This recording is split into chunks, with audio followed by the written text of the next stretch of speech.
సూర్యాపేట జిల్లాలో 60 ఫీట్ రోడ్లో ఎస్ఎఫ్ఐ నాయకులు ఆందోళన చేపట్టారు. జిల్లా విద్యాశాఖ అధికారి అశోక్ దిష్టిబొమ్మ దగ్ధం చేస్తారు. ప్రైవేట్ పాఠశాలకు ఒత్తాసు పలుకుతున్నారని వెంటనే డీఈఓ అశోక్ను సస్పెండ్ చేయాలని డిమాండ్ చేశారు. అనుమతి లేని పాఠశాలపై కూడా చర్యలు తీసుకోవాలని డిమాండ్ చేశారు. లేకపోతే ఆందోళన ఉధృతం చేస్తామని హెచ్చరించారు. 10 రోజులు కావస్తా ఉన్నది.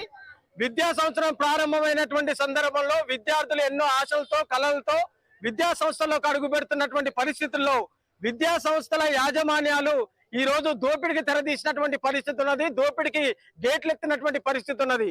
ఈ రోజు ఎల్కేజీ స్టూడెంట్ కి ఈ రోజు వేలలో ఫీజులు తీసుకుంటా ఉన్నారు. 10th క్లాస్ ఇంటర్మీడియట్ చదివేటటువంటి విద్యార్థులకు ఈ రోజు లక్షలలో ఫీజులు తీసుకుంటున్నటువంటి పరిస్థితి ఈ సూర్యాపేట జిల్లాలో కనిపిస్తా ఉన్నది. ఈ రోజు ఒలింపియాడ్ అని చెప్పేసి, టెక్నో అని చెప్పేసి, ఈ టెక్నో అని చెప్పేసి అనేక రకాలైనటువంటి తోక పేరు తొలగించుకొని ఈ రోజు విస్తృతంగా ప్రచారం చేసి ఈ రోజు వేలాది రూపాయలని దండుకుంటున్నటువంటి పరిస్థితి ఉన్నది. ఏ ఒక్క పాఠశాలలో కూడా అనుమతులు లేవు. ఏ ఒక్క పాఠశాల కూడా క్వాలిఫైడ్ టీచర్ లేరు.